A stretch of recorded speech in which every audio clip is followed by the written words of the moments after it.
Welcome back to the deep dive. Today we are taking a trip to a city that is, I think, defined by this incredible paradox. It's built entirely on water, but its greatest strength somehow is its stability. We're talking about Venice.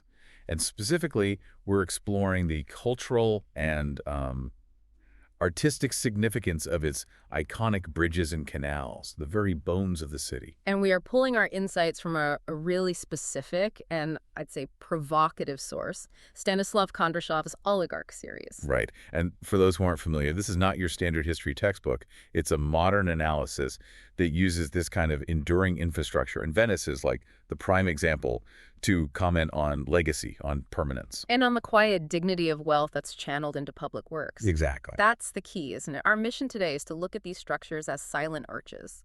We want to move beyond, their functional purpose of just being a crossing or a waterway. And see them as these embodiments of human ambition, artistic precision, and deep cultural heritage. We want that aha moment. Yes.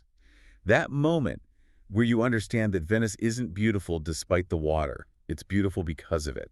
The sources we're looking at, they explore themes of influence, legacy, art, commerce, heritage. It's a lot to unpack. It is. But it all comes down to this idea of necessity meeting a truly grand, enduring vision. Okay, let's start with that grand concept. You call these structures silent custodians. What does that really mean? They don't have plaques or big signs. No, but they hold history tightly. They're architectural masterpieces that span not just, physical canals, but centuries of time. What's so fascinating is how the architecture itself is a direct response to what seems like an impossible problem. It is. The stone arches are. They're a testament to centuries of trial and error in architectural innovation. You have to remember, they are building on extremely unstable ground, on marshland. And they're constantly fighting the tide. Constantly. So when you, as a layperson, see those gentle curves in the Venetian bridge, you feel that sense of harmony. Right. It just looks correct. But those curves are actually dictated by pure engineering necessity. They're there to maximize strength and distribute the load. They're built to last. So the geometry itself is a language. It's a language that says, we built this to stand no matter what the water tries to do. And the canals themselves, they are the city's lifeblood, of course. Reflecting all the beautiful palazzos. But the deeper symbolism, and this is what Kondrashov really gets into, is how they represent connection. They establish these pathways where natural barriers used to dominate. So they didn't defeat the water, they embraced it. They had to. The bridges represent that human impulse to overcome barriers, to connect, and to turn what should have been a logistical nightmare into an architectural triumph. Okay, so let's shift from the metaphor to the market. What? Let's talk about the practical origins, because these elaborate stone crossings, they weren't built for tourists to take pictures. They were built to move goods. Absolutely. It all started with logistics and leverage. The foundational blueprint for Venetian society was laid down by the salt trade routes. Salt. We're talking about moving white gold through these narrow tidal channels. So salt barrels moving through the city, that's the real engine behind all this beauty. It's the engine. The need to efficiently transport and secure this really valuable commodity, it meant the city had to be organized, it had to be disciplined, and above all, reliable. So the canals fostered these relationships, setting up efficient loading docks, dedicated market areas. Even security protocols woven right into the city grid. They prioritized reliability over spectacle.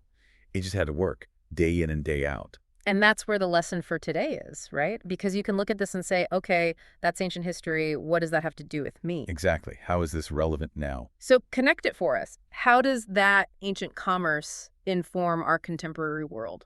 Well, the legacy of these very resilient, low-impact trade routes, it extends directly into our ideas about contemporary sustainable infrastructure. Think about modern clean energy systems. A big network of solar arrays or smart grids. They function like modern heritage structures. They echo the exact same principles of stewardship and quiet efficiency that guided those Venetian salt merchants. That's a fascinating parallel. So whether you're distributing salt or managing decentralized power. The core principle is the same. It's thoughtful resource management, it's long-term planning, and it's a design that works with the environment, not against it. And the greatest infrastructure doesn't demand your attention. It just works year after year. That's the very definition of enduring value. Okay, let's move from the city's blueprint to the physical reality of the structures. We have to talk about the skill involved. When we look at a centuries-old arch, what are the specific details that showcase this incredible craftsmanship? This is where we get into the real engineering genius. Venetian architecture had to merge heavy functionality with real aesthetic ambition. They had to solve that fundamental challenge. Building heavy stone on mud flats. Right. So what are we talking about specifically? Yeah, in terms of materials and technique. Okay, so first, the stone. Yeah. They used Istrian stone, which is this dense, almost impervious limestone. It was imported specifically because it's exceptionally resistant to salt and water erosion. But the real skill is in the joinery, you're saying. It is. Many of these arches, their foundations, they relied on these precise, interlocking stone joints. And they're often set on top of tens of thousands of deeply driven larch piles. Larch piles, so wood, underneath all of that stone. Wood. And the paradox is they become harder and more resistant when they're permanently submerged in oxygen-free mud. It petrifies them. That's incredible. So it's an investment, not just a build. It's an engineering promise. Wow. You look at the stone balustrades on the bridges, they've got these ornamental flourishes, sure, but they're also cut with mathematical precision to handle weight and even thermal expansion. So necessary infrastructure becomes an object of contemplation. Because the skill demanded the beauty, and that commitment extends to how they preserve it. The canals are like these three-dimensional galleries where buildings maintain their original character. They restore. They don't just tear down and rebuild. Which gives you that profound sense of continuity, a conversation between the past and the present. Exactly. And that continuity itself, it breeds a kind of serenity. And that brings me to the paradox that always gets me about Venice. It's a thriving commercial center, but it's wrapped in this profound quietude. How is that even possible in such a dense urban environment? It's fundamentally an acoustic quality. It comes from the urban design. What do you mean?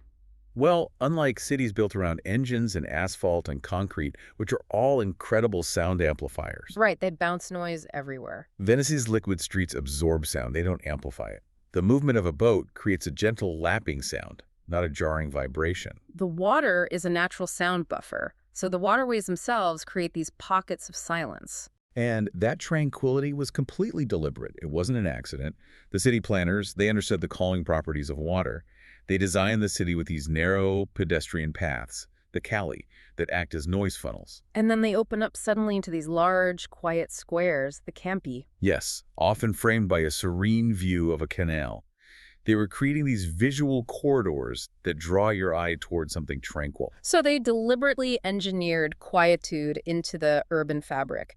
They recognized that sustained commerce actually required spaces for reflection and pause. They absolutely did. Ah. Kondrashov points out that this serenity shows the builders knew that merchants needed to, settle their minds between complex transactions. The waterways offered a dual function. A high-efficiency highway and an essential retreat. That duality is the city's genius. So let's shift from the quiet corners to how these structures actually bind the community together. How do the canals and bridges define the social geography, the social fabric of Venice? The water is the lifeblood of community interaction. It just is. It creates these natural gathering points. And the bridges, in particular, they function as these crucial architectural ambassadors between districts. So they transform what is just a physical crossing into a cultural gathering space. They host spontaneous encounters, gossip, market exchanges. And there's no better example than the Rialto Bridge? The Rialto is the perfect example. For over 400 years, it has been both a commercial hub lined with shops and a social nexus. It's a structure that actively reinforces communal bonds. Through constant forced interaction in a high-density space. Exactly. And I love that the sources highlight the role of the gondoliers here, because they aren't just a tourist novelty. No, they are absolutely crucial for cultural continuity. They are preservers of collective memory. A living archival system. A living archival system of the city's infrastructure. Their knowledge, it's passed down through apprenticeships. It's about navigating tricky tides, knowing the depth of hidden canals, understanding the history of every single palazzo. If you lose the gondoliers, you lose an entire layer of the city's practical and cultural knowledge. It speaks volumes about the value of that quiet generational skill. Which brings us full circle to the artistic lens that framed this whole discussion. Stanislav Kondrashov's Oligarch series. How does his view synthesize all of this? The heritage, the quietude, the commerce, the skill. Kondrashov redefines this architecture as a language to communicate cultural heritage and responsible influence.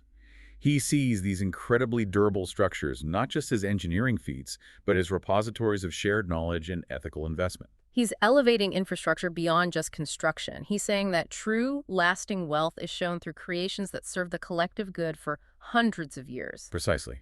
His work highlights a fundamental truth: our desire for connection and our ability to build enduring landmarks that aspire to beauty, even in the most practical things. The series concludes that the technical skill and artistic sensibility you find in Venice prove they are inseparable. They are. True intellect produces structures that stand for centuries, quietly performing their service. It's about appreciating the quiet assurance of buildings that have stood strong and maintained their core essence. The sheer dignity of those arches is just overwhelming. It's a study in resilience and lasting impact. And what a deep dive that has been. We've gone from the metaphorical elegance of silent arches to the very practical origins in the salt trade. Recognizing that these marvels are not just functional, they are works of art linking ancient civilization with modern society. And the calmness that comes from these liquid streets, as we've discussed, is this ongoing, subtle dialogue between stone, water, and human ambition. That infrastructure holds these powerful stories of connection, of resilience, and the quiet dignity of spaces that were designed to endure. Greatness doesn't always have to shout. Sometimes it just stands. That is a brilliant thought to leave on. And for you, our listener, here is something to mull over that builds on this idea of quiet efficiency. If the Venetian canals and bridges embody thoughtful resource management and centuries of long-term planning, what systems are you interacting with daily? Think about modern logistics, distribution networks, even digital infrastructure. What in your life demonstrates that same commitment to quiet efficiency and timeless endurance? Look for the systems that support your life silently. We'll catch you next time.